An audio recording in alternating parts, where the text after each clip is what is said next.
예, 우리 가정에서 재정 정책을 쓴다는 것은 얼마간 저축을 하고 또 얼마는 뭐 대출을 내고 얼마는 생활비로 지출을 하고 또 얼마는 또 뭐 집안의 살림을 바꾼다든지 그런 비용도 막 쓰고 그러잖아요. 그러면 어, 우리 나 자신의 한 가정의 그 총 자산 규모, 현금 규모, 또 역량, 능력, 뭐 수입과 지출 이런 것들을 어느 정도 고려를 해서 가정의 재정 정책을 써야 되는 거 아니겠어요? 그렇게 하고 있죠, 여러분들은? 나라도 마찬가지예요, 나라도 그렇게 국가의 수준에 맞게 해야 되거든요. 근데 수준에 맞는다는 것은 형평성과 관계가 있잖아요. 우리 가정도 보면 내가 부자인지 가난한지 조금 이제 여유가 있는지 이런 것들도 남들하고 비교해서 어떻게 하느냐 해서 가정 재정 지출도 하고 막 그렇게 하는 거 아니겠습니까? 핸드폰을 사더라도 우리 가정 수준에 맞게, 자동차를 사더라도 우리 가정 수준에 맞게, 집을 사더라도 가정 수준에 맞게 하는 것처럼 나라도 마찬가지예요. 근데 우리 대한민국 사람들은 가정의 수준에 맞게는 다들 하고 있는 것 같은데 우리나라가 어떤 세계에서 어떤 정도를 차지하고 있는지에 대해서는 잘 모르는 경우가 많아요. 우리나라 인구는 세계에서 28번째로 많아요. 뭐 세계 뭐 200개, 뭐 300개의 국가가 있는데요. 그 중에 27번째 인구가 많아요. 남한만 5,100만 명인데요. 제일 인구가 많은 건 아무래도 중국이 제일 많겠죠. 그 다음에 인도가 많아요. 중국 16억이고 15억이고 인도가 13억 8천만 명이에요. 인도가 엄청나게 많아.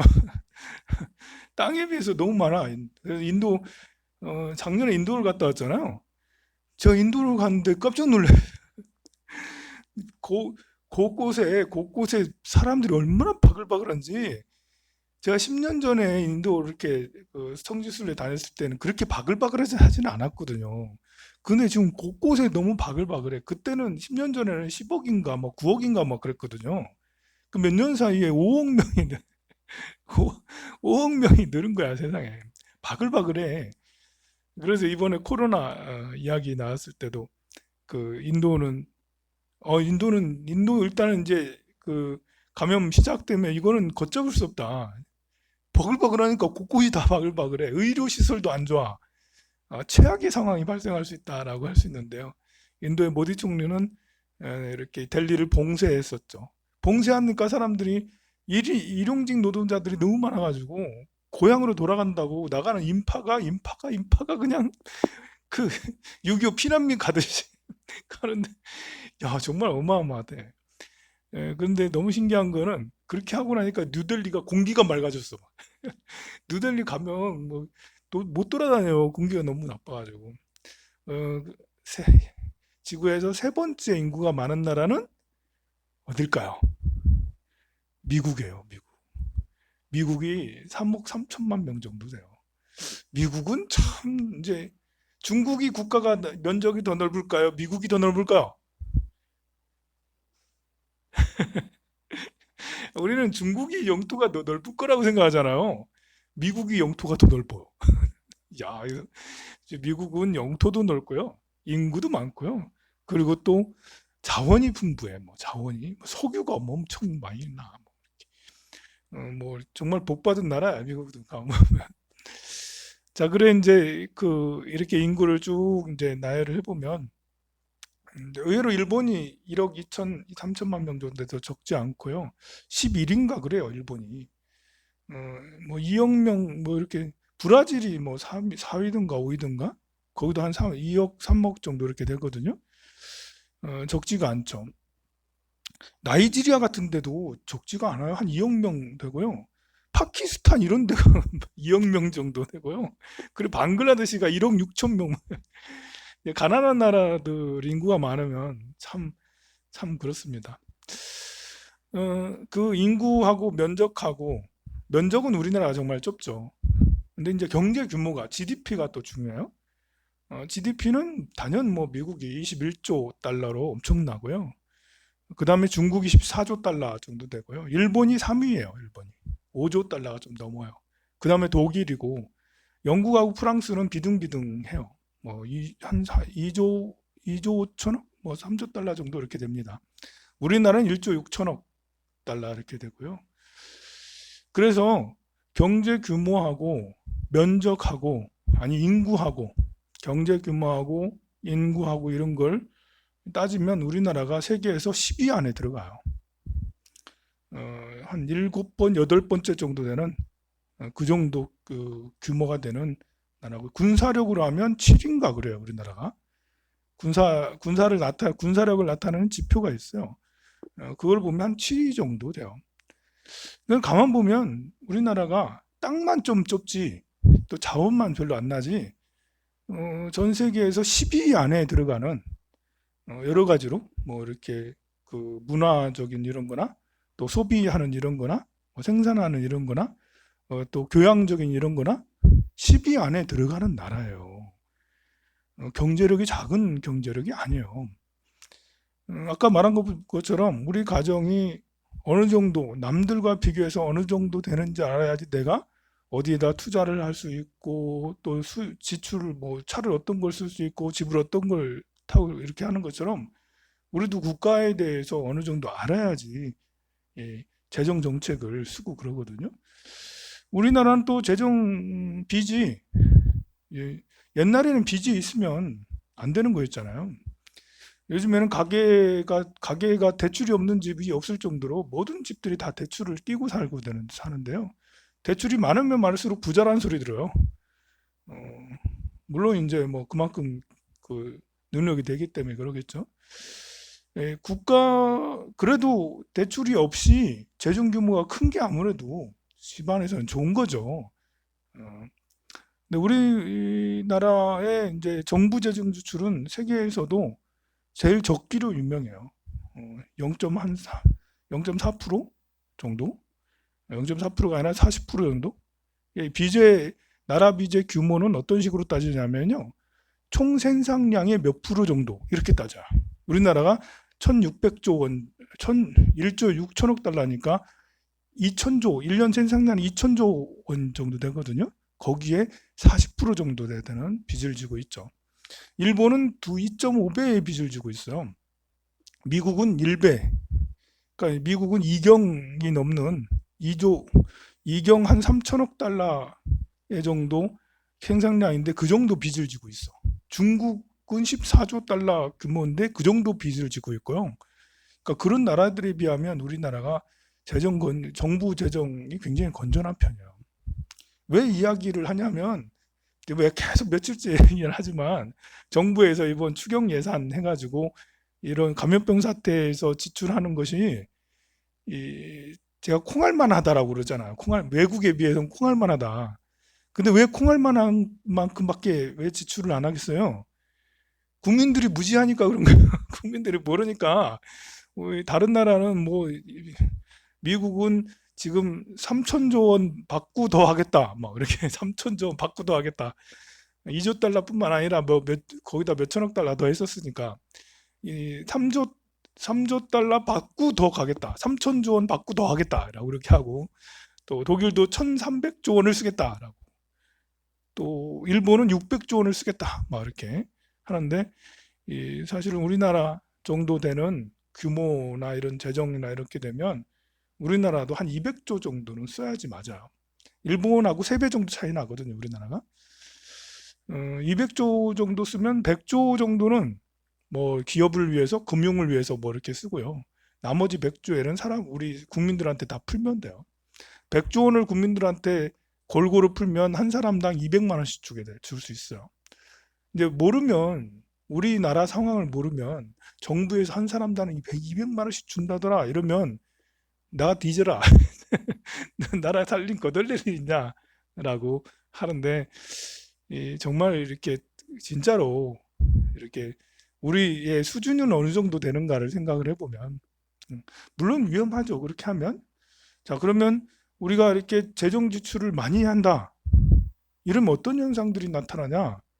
인플레가 오기가 쉽죠. 돈을 막 푸니까 물가 상승률이 굉장히 높아지는 거예요. 지금 물가 상승률이 높아지면 좋냐 나쁘냐? 지금 우리나라는 어떤 걱정이 생기냐면요. 디플레이션 걱정이 굉장히 큰 거예요. 야, 이러다가 우리는 지금 물가 상승만 해왔잖아 지금. 우리나라 아직 디플레이션을 겪지 않았어요? 뭐 IMF 때나 잠깐 디플레이션을 겪었을까? 물가가 계속 올라왔어. 그래서 우리는 가정들은 물가가 너무 높으니까 늘 부담이었죠. 그런데 물가가 이 정도 오르는 것보다 더 큰 문제는 디플레이션이거든요. 디플레이션이 생기면 좋을 것 같아요. 그죠? 디플레이션이 뭐냐면 물가가 낮아지는 거야. 이제 밥값이 10,000원 하다가 8,000원, 7,000원으로 내려가는 거지. 그럼 좋은 거잖아요. 사과값이 1,000원 하다가 800원 하면 좋은 거 아니야? 더 내려가면 좋잖아. 우리 월급은 똑같은데 물가가 내려가면 얼마나 좋아요. 그렇지 않아요? 단순히 생각하면 그렇잖아. 아니, 냉장고가 30만 원 하다가 25만 원 한다는데 얼마나 좋아.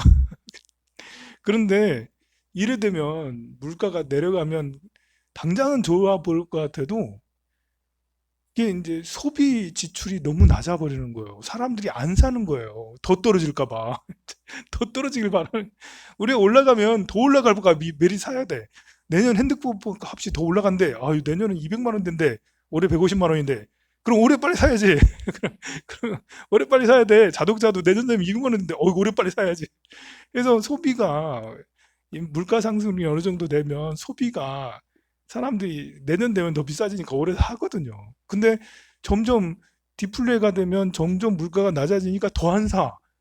사람들이 자기도 모르게 허리를 쫄라매는 거예요. 차를 굳이 올해 안 바꿔도 돼.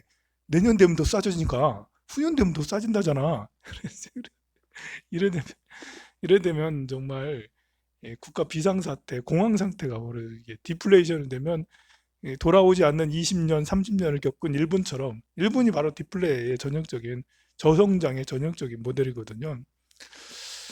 어, 그래서 이제 이렇게 금리가 낮아지면 저절로 물가가 오르게 돼요. 사람들이 너도 나도 빚을 더 많이 하고 통화량이 더 증가되니까요.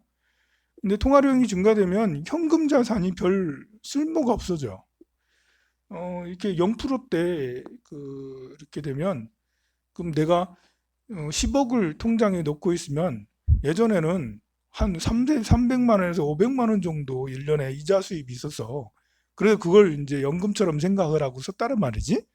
그런데 지금 이제 이자가 이제 0%대에 진입을 하면 10억을 통장에 넣어놔도 100만 원도 이자가 안 되는 거예요. 야, 이래 되면 어떻게 되는 거지? 다른 말로 하면 내가 한 달에 100만 원을 벌어. 내 월급이 100만 원이에요? 한 달에? 그러면 나는 잠정적으로 10억의 자산 가치를 행하고 있는 거예요. 이게 이제 저걸로 하면 그, 뭐지? 금리로 생각을 하면 내 통장에 10억은 없지만 내 통장에 10억은 없어. 하지만 내가 월 100만 원씩을 벌어요. 그러면 월 100만 원씩을 버는 그냥 일해서 버는 거하고 통장에서 10억 있어서 통장 이제 이자 소득으로 버는 거랑 똑같잖아. 그러니까 노동의 가치가 굉장히 상승한다는 거예요. 금리가 낮으면 낮을수록 사람의 노동의 가치가 한 달에 얼마 버느냐가 30만 원 벌든지 300만 원 벌든지 이 가치가 굉장히 커지게 되는데요. 그러니까 이제 대신에 이제 현금 자산 가치가 별 쓸모가 없어지는 뭐 이렇게 물가 상승 계속 될 거 아니야? 더 높을 거 아니야? 그러니까 나중에 10년이 지나고 나면 내 돈이 점점 쪼그라드는 그래서 이제 물가가 높아지고 또 이렇게 금리가 낮아지면 사람들이 어디로 많이 가냐면 이제 실물 경제에 많이 가서 주식이나 아니면 그 부동산이나 이런 데로 이제 아니면 이제 금이나 뭐 기름이나 뭐 이런 굴이나 뭐 이런 쪽으로 이렇게 많이 사람들이 이동을 하게 되죠. 금값은 이제 계속 비슷하게 이제 가게 되니까요. 그래서 이제 그런데 보통 사람들은 뭘 어떻게 해야 될지 몰라. 내가 부동산 전문가도 아니고 또 증권 전문가도 아니고 뭘 어떻게 해야 될지 모르는 거는 참 답답한 일이에요. 그래서 이런 시대가 금리가 낮은 시대가 되면 사람들이 머리가 더 좋아져야 되는 거예요. 80년대 금리가 높았을 때는 그냥 통장에다 넣으면 그냥 이자 소득 쭉쭉쭉 올라가는 거, 복리자잖아. 또 계속 올라가잖아. 얼마나 좋아. 단순해져도 괜찮아. 근데 시대가 금리가 낮아진 시대가 되니까요. 그렇게 그 좀 사람들이 자기 자산 운용을 어떻게 해야 될지를 굉장히 고민해야 되는 그런 시대가 됐어요. 우리나라에서 이제 재정 정책을 더 쓰고 그러는데, 이번에 드러나면서 보면서 우리나라가 정말 세계에서도 내노라 하는 그런 어, 그 의료 선진국이구나. 또 사람과의 뭐 사회적 거리 유지 이런 것들을 잘 지키는, 또 이렇게 예절 잘 지키는, 또 교통 법규를 잘 지키는, 약속을 잘 지키는 그런 나라로 굉장히 부각이 됐죠. 지금 미국은 우리가 생각할 때는 최고 선진국인데, 코로나 바이러스 이 감염병 확진자가 중국을 뛰어넘었고요. 사망자 예상치가 20만 명에 육박할 거라고 예상을 내놓고 있어요. 이 감염병으로 20만 명이 죽을 거래. 그렇게 예상을 하고 있죠. 우리나라는 지금 150, 160명 정도 죽었는데요. 근데 미국은 20만 명 죽을 거래. 한 뭐 이렇게 20만 명 죽으면 200만 명은 감염된다는 거죠. 200만 명 감염되고 20만 명 죽고 이런데요, 세상에. 자, 우리가 이런 말을 들으면 굉장히 불안하죠. 야, 이건 팬데믹으로 이런 바이러스가 세상을 뒤엎고 있구나라고 하는데, 우리가 조금 더 냉정하게 생각을 해봐야 돼요. 자, 인플루엔자 바이러스로 인해서 인플루엔자에 걸린, 그러니까 독감에 걸린 사람이 2천만 명이라고 그랬어요. 재작년에 미국에. 우리나라도 몇천 명, 몇만 명 감염 걸렸어. 근데 미국은 신기하게, 우리나라는 몇천 명 걸릴 때 미국은 2천만 명, 2천만 명이 독감에 걸렸어요. 2천만 명이. 그 중에 10만 명 정도가 죽었어요. 재작년은 한 15만 명, 20만 명 가까이 죽었어. 작년에 8만 명 죽고. 그러니까 평상시도 미국은 이 감염병에 취약한 나라였던 거예요. 보면 인플루엔자도 감염병이잖아. 이게 도는 거잖아. 독감이 도는 거잖아요. 그래서 그런 지표를 이렇게 예상치를 내놓으면, 야, 이거 세상에 큰일 났다라고 생각을 하지만, 이 과거랑 이렇게 인플루엔자랑 비교하면 인플루엔자보다는 좀 많지, 당연히. 많은데 이렇게 그 전염될 수 있는 명수는 줄죠. 왜냐하면 지금 굉장히 노력하고 있으니까. 인플루엔자가 그렇게 유행할 때 2천만 명이 감염될 때 정부에서는 이렇게 뉴욕을 봉쇄하겠다 이런 말도 안 하고, 마스크를 쓰고 다니라 이런 말도 안 하고, 사회적 거리 간격을 유지하라 이런 말도 하지 않았어요. 우리는 몰랐지. 우리는 아무도 미국에서 독감이 그렇게 유행하는 거 아무도 몰랐어. 근데 이번에는 이제 이렇게 신종 신종 감염병이다 보니까요. 전 세계가 지금 난리죠. 난리지 않은 나라도 있어요. 스웨덴. 스웨덴하고 싱가포르하고 뭐 대만은 난리 떨질 않아요. 그냥 다 걸려라 이거요. 다, 국민들 다 걸려. 다 걸려 집단으로 감염돼서, 그래서 집단으로 이제 이렇게 극복을 한다 이거죠. 이제 스스로 이제 내성이 생겨서 감염병 이번 감염병이 특징이 뭐냐면 80% 정도는 무증상이라는 거예요. 20% 정도가 이제 그 중에 5에서 10% 정도, 많게는 10%, 적게는 2%이 사람이 죽는 거고, 그 중에 80대 사망률이 제일 높아요. 10대, 20대 치명률은 거의 뭐 1%도 되지 않아. 거의 60대 이상이 한 4, 50% 정도, 6, 70% 정도를 차지해. 그러니까 기저질환이 있던 사람들이 죽는 거예요. 제가 이 부분을 계속 얘기를 했었잖아요.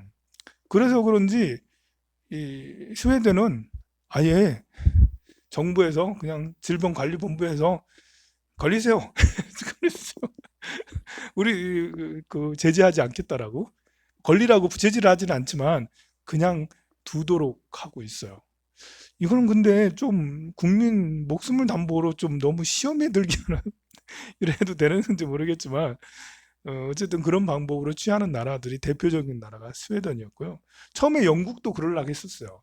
처음에 영국도 발표하기를 영국 사람들의 한 몇십 프로, 한 50% 정도는 감염될 것 같다. 그 중에 몇십만 명은 죽을 것 같다. 라고 그렇게 발표를 했다가 그 뒤에 뒤엎기를 아니다. 이게 우리 지금 사회적 거리하고 마스크 쓰고 다니 막 이렇게 바뀌었거든요. 그래서 영국 총리가 코로나 바이러스 걸렸잖아. 그러다가 왔다 갔다 하는 정책을 쓰다가.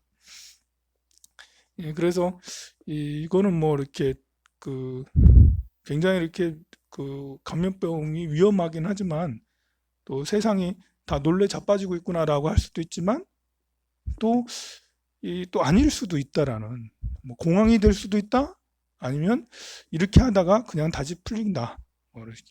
3월달, 4월달 경제 지표는 굉장히 낮겠지만 어제 중국에서 PMI 지표를 발표했거든요. PMI 지표라는 것은 이제 공장 가동률 같은 이런 걸 말하는 거예요.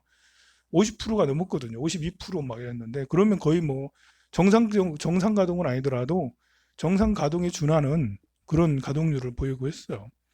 중국이니까 뭐 그렇겠죠. 우리나라 현대 자동차도 지금 잘 돌아가고 있어요. 오랜만에 특근한다 하더라고. 요즘에 특근한데 세상에 요즘에 특근하는 공장이 있나? 그런데 현대자동차 특근하고 팰리세이드하고 GV80하고 G80이 너무 잘 나와가지고 너무 예쁘다네. 하도 선전을 많이 해가지고 나도 타볼까? 그럴 생각은 없지만 아반떼도 이번에 너무 잘 나와서 예약이 굉장히 많이 밀렸다고 그래요. 그래서 불안한 가운데 그래도 희망은 있다라고 할 수가 있습니다. 우리나라가 의료 선진국은 맞긴 한데 부족한 게 있어요. 뭐냐면 원격 의료가 안 되고 있어요. 사실 우리나라는 원격 의료를 해야 되거든요. 왜냐하면 의료 선진국이니까 전 세계로 뻗어나가서 의료를 펼치면 되거든요. 근데 이 원격 의료라는 게 뭐 지금 왜 원격 의료가 안 되냐면 시민단체하고 의사들이 적극 반대하고 있어요. 현장에서 해야 되지 않냐. 현장에서 그 안 보고 이렇게 하다가 이렇게 실수가 되면 누구 책임이야 이거. 다 의사가 책임지면 우리 책임 못 진다 그거 이제. 그래서 이 의료법이 개정되지가 않아요. 하도 시민단체하고 의사들이 반대를 해가지고 의사협회에서 반대하니까 이게 안 되는 거예요. 근데 반드시 해야 되거든요. 왜냐하면 미래에는 갈 수밖에 없잖아. 원격 의료로 가는 것이 당연하잖아. 미래에는 안 당연한 건가요? 당연히 원격 의료로 가는 게 당연하죠. 아침에 딱 일어나면 저절로 AI가 스님의 지금 혈압은 어느 정도고 지금 심장에 무슨 병이 있는데 그 상태는 어떻고 다 이렇게 해줘야 될 거 아니에요. 또 이제 나의 주치의가 딱 내가 위험할 때 딱 나타나가지고 화면에 딱 나타나가지고 아, 이 스님 술 그만 드세요. 스님 운동 좀 하세요. AI가 하긴 하겠지만 그래도 담당 주치의가 그렇게 해야 될 거 아니에요.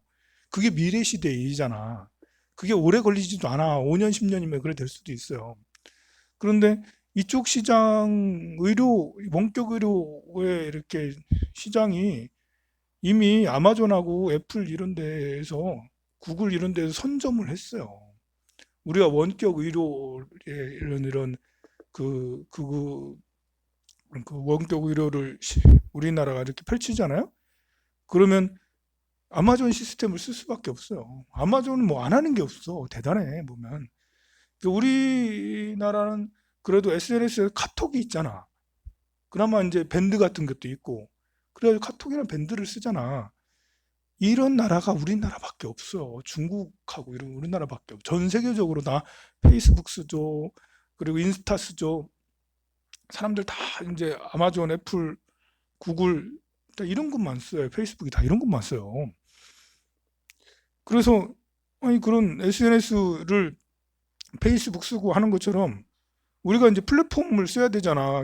원래 원격 의료를 하려면 이게 몇 년 전부터 한 10년 정도 전부터 원격 의료 시장 완전히 막아져 있었거든요. 못하게 시민단체하고 의사협회에서 못하게 막아놨으니까 이거 플랫폼을 개발해서 우리나라도 실시를 해야 될 거 아니야. 카톡 같은 걸 만들어가지고 해야 될 거 아니에요. 그런데 못하고 있는 거예요. 지금도 늦지 않았어. 지금이라도 플랫폼 개발해서 그러면 의사협회하고 시민단체들은 왜 반대하냐? 의료 민영화 시킨다라는 거지.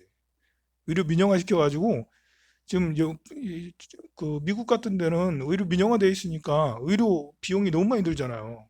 우리나라는 이제 의료 비용이 세계에서 제일 적은 나라 중에 하나거든요. 잘 돼 있어. 우리나라 의료 시스템 뭐 세계 짱이야. 그냥 편안하게 우리 다니고 있잖아요. 병원을. 근데 미국 같은 데는 치료를 못 받아 너무 비싸. 의료 민영화돼서 그렇게 하거든요. 민영화되는 거 아니냐. 의료 그렇게 하다가 그렇다면 그 국민연금이 아니라 의료보험공단에서 투자를 해서 의료보험공단에서 의료 그 뭐지 원격 의료 하면 되잖아. 다른 삼성이나 뭐 현대 이런 데서 하지 않고 그냥 이렇게 의료보험공단 자체에서 원격 의료를 시스템을 만들어서 그렇게 그 시스템을 쓰면 되지 않아? 그건 간단한 거 아닌가? 예, 제가 왜 이렇게 열불을 내냐면 우리나라 앞으로 먹고 살 만한 게요. 우리나라가 농사져서 뭐 먹고 살겠어요. 먹고 살 만한 게 별로 없는데 그래도 우리나라가 지금 강한 게 반도체 강하죠. 2차 전지 강하지. 바이오가 또 강하거든요. 그나마 강한 바이오 쪽에 원격 의료가 안 되면 이거는 뭐 좀 피어 오르다가 그냥 싹이 싹둑 끊어지면 안 되잖아. 우리나라가 바이오가 지금 피어 오르고 있는데 그래서 안타까워서 제가 그런 거예요. 제가 뭐 의사도 아니고 제가 뭐 이렇게 관계는 없지만 우리절 신도 중에 의사도 없고 뭐 의료랑 관계가 없지만 그렇다고 내가 뭐 주식을 가지고 의료 쪽에 주식을 갖는 것도 아니고 그렇지만 나라를 생각해 보니까 그런 부분 그러니까 이제 4차 산업혁명을 대비해서 원격 의료뿐만 아니라 이번 김에 이제 원격으로 회의를 하고 원격으로 공부를 하고 뭐 이런 것들까지 더 개발을 시켜서 그런 것들도 다 아마존하고 구글하고 애플이 꽉 잡고 있거든 전부 다 완전 공룡 대기업이야 막 완전히. 근데 우리나라는 그래도 아직은 희망이 있어요. 그래도 SNS가 네이버하고 카카오톡이 있잖아 보면. 그러면 우리나라 아직도 희망은 있다라고. 이번에 좀 이번 정부에서 좀 많이 좀 노력을 해서 그런 부분이 해결이 빨리 되면 좋겠습니다. 성불하세요.